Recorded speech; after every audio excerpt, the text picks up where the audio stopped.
But the beautiful thing, we have to look at the bright side. This brother was murdered on Africa Day, May 25th, Africa Day. And the next thing you knew, all around the world, especially in Africa, black people were rising up, showing solidarity. Leaders were finally speaking up for our brothers in America. The African Union made a statement. Ghana made a statement.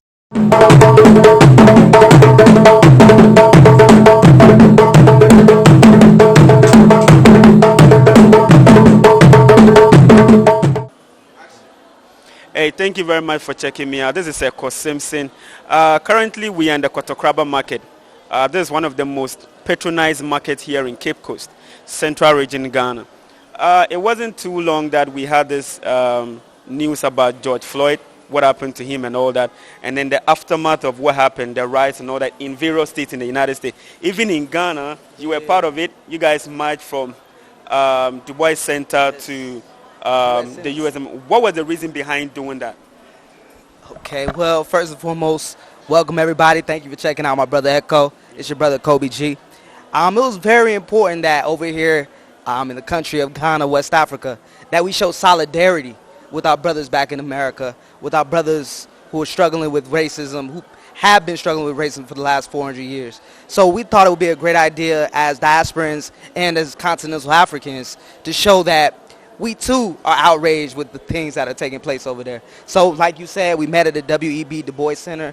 A lot of our leaders in the diasporan community, they spoke about what was going on. We held a bit of a memorial service for Brother George. And then we marched over to the U.S. Embassy, where we presented the ambassador with a list of demands, a petition, so to speak, in which we demanded that something be done, justice be done about what's going on in the U.S. And I think that was a very important exercise to show our brothers back home that, you know, we too over here feel something about what's going on. All right, great. So apart from that, I know anytime there's an issue, since you've been here for a while, you know what's happening in Ghana, you know what's happening in the States.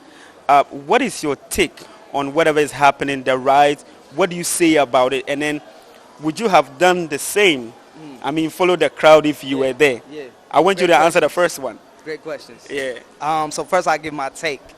It's very important what's happening. We have been dealing with this situation for the last 400 years. And we've literally attempted every single way in the book for how to resolve this matter. We've had negotiations with the government in the civil rights movement. We've done protests. We've even done small riots. You know, riot is nothing new either. But this was different in the sense that we were out to destroy everything. Our people were out to destroy everything to show, to send a message of how much rage is really there in our people. And definitely I would have been a part of it. You know, I have a sister. I have a sister who lives in Miami. She was in one of the riots, and she got hit with one of the flash tear gas bombs. And you know, she was proud of it because she got to take her mark as a next generation of freedom fighter. Because that's what this really is about. It's people fighting for their freedom. These are rebellions more than they are riots. And of course, I would have to be a part of that. And do you think it was this riot really sent a message to the U.S. government? Because there was this post that Donald Trump did on Twitter, but it was taken down. Do you agree with him that if the looting shooting start? Because maybe he felt at this point he can't speak to you guys anymore. Great question. Donald Trump was attempting to intimidate our people. He was trying to intimidate our people into stopping, but we don't. You know, we've gotten to a point, brother. Our brothers in America, they don't fear death anymore because death is what's already been given to us constantly. So the looting, shooting, that wasn't going to stop nothing. And I think he got the message because he quickly stood down. He didn't stand his ground. No shooting started from his side, but our people kept the fire burning, so to speak. And they still, you know, protesting as we speak. I think because they did arrest the 4 officers, the looting and the firing, you know, the rioting kind of calmed down a bit. But make no mistake, brother, this isn't the end. I mean, this is a problem that's much bigger than George Floyd. Rest in peace to the brother. But it's bigger than George Floyd. Like I said, it's a 400-year problem. You know, not only is police brutality a problem in our communities, we have the lowest level of education. We have the lowest health indexes. We're the least healthy. We have the lowest economic freedom. You know, we are the poorest people in America. we're losing on every level, social, economic, spiritual. So you're going to have more issues that flare up in the future until we come to an ultimate solution. Yeah. And the ultimate solution is, in my opinion, separation. Hopefully preceded by reparations. But then come to think of it, don't we have an organized African American system, organization that should be looking into what is happening? At least there should be somebody who can speak to the American government, and then they must listen to your cries. Yes, and you're asking some great questions. We have plenty of organizations in the African American community, and that is our biggest issue, is that we have so many different organizations that A, you can't pinpoint who is the leader. Who's the leader? B, a lot of organizations are already compromised in the sense that they were founded with white people or European people So that makes it difficult. Yeah, you look at the NAACP, many of the people who funded in its beginning were Europeans. You look at even Black Lives Matter, which is probably, I would say, the foremost movement right now, for better or for worse. But even that, it's already been proven, has been funded by several non-black people. And that's our biggest problem. We don't have, outside of maybe the Nation of Islam and some groups like that, we don't have any organic, pure black, organizations that speak for us without outside influence. And that's by design. The system did that by design. They've always picked out who they want to be the leaders in our community. Yeah. We've never really been the ones to choose our leaders. That's always been done for us. It's one of the strategies that white supremacy uses to remain on top, because they know if I pick out their leader, I can control their movement.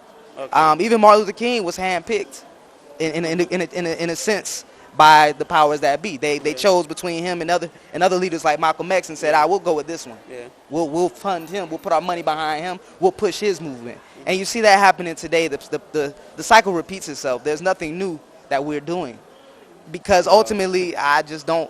We're going against a power struggle, against a system that is so big and so powerful that it's very difficult to use traditional means to fight it.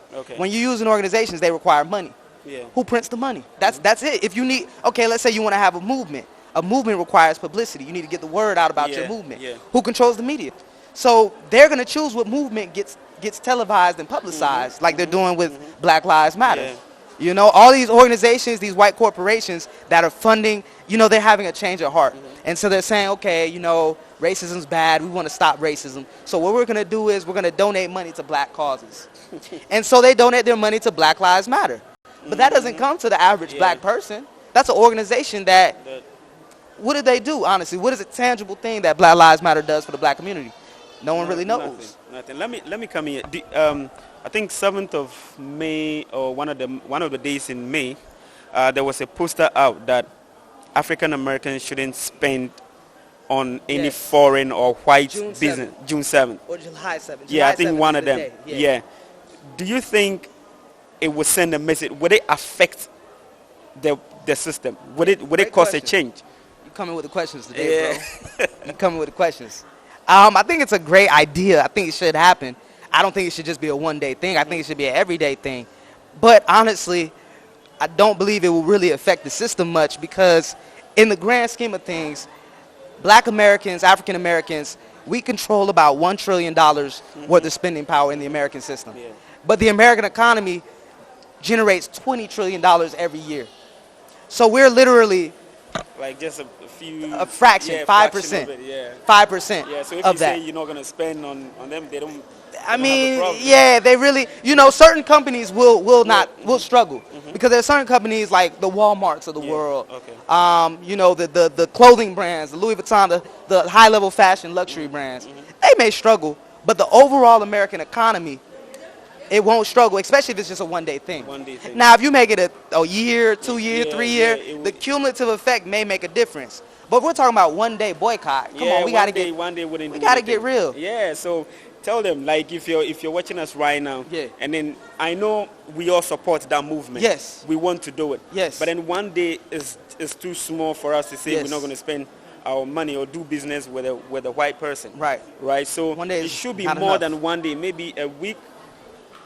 A month. Okay, it should be like more than a day, like a week, a month, maybe a year, and then we can say, this is really affecting them. So I want you to tell us your last message on George Floyd's issue. Yes. And do you think, now let me ask you, do you think fighting with the system is the best way to solve it? Or we need to educate ourselves as blacks and learn how to make our steps, take our steps when it gets to that point?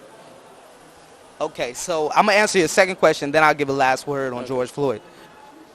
Yeah, fighting the system, you know, if you're in America, you have obligation to fight. I won't deny that, because at the end of the day, if you just lay down and take it, you know, there's no solution in that. So you have the obligation to fight. In the short term, you know, while you're there. But for the long term, when we're thinking about our children, ultimately we need to be trying to think about how we can create a new system outside of the American system versus fighting that system. And I think that system has to be tied with Africa. Because that $1 trillion we're taking out of America, it may not hurt America, but $1 trillion would boost Africa so greatly. Yeah. Because you look at Africa, Africa's yearly income is around $5 trillion.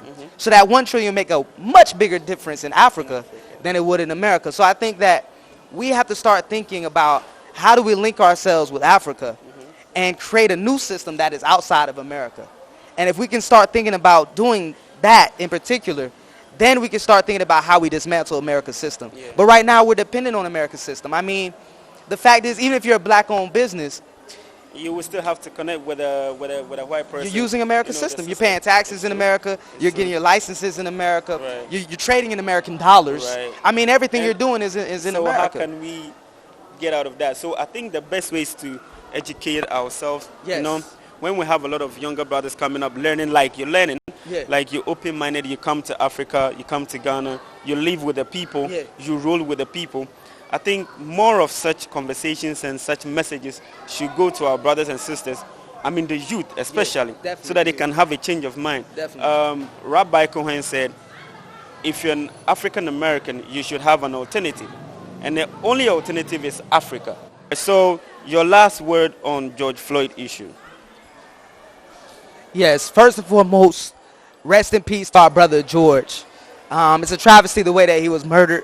We all saw it happen. You know, it's inexcusable, and unfortunately, it happens all too often. This ain't the first, may not be the last. But the beautiful thing, we have to look at the bright side. This brother was murdered on Africa Day, May 25th, Africa Day. And the next thing you knew, all around the world, especially in Africa, black people were rising up, showing solidarity. Leaders were finally speaking up for our brothers in America. The African Union made a statement. Ghana made a statement. South Africa made a statement. So many places in Africa made a statement. You have brothers over here every day calling me, bro, we see what's going on. What can we do to help? And that is what I want you to take out of this George Floyd situation. I want you to realize that nothing is a coincidence. Everything happens for a reason. And we will rise because of this. This will bring us together. This will galvanize our people. And this will change our situation forever, because this is the beginning of the rise of the black man, the black woman, and the black family. So let's keep fighting. The fight continues. All right, so thank you very much for checking us out. We'll be bringing you more and more discussions when it comes to anything that is relevant for you and for the people of Africa and the world. So thank you very much for checking us out. Yeah. Peace.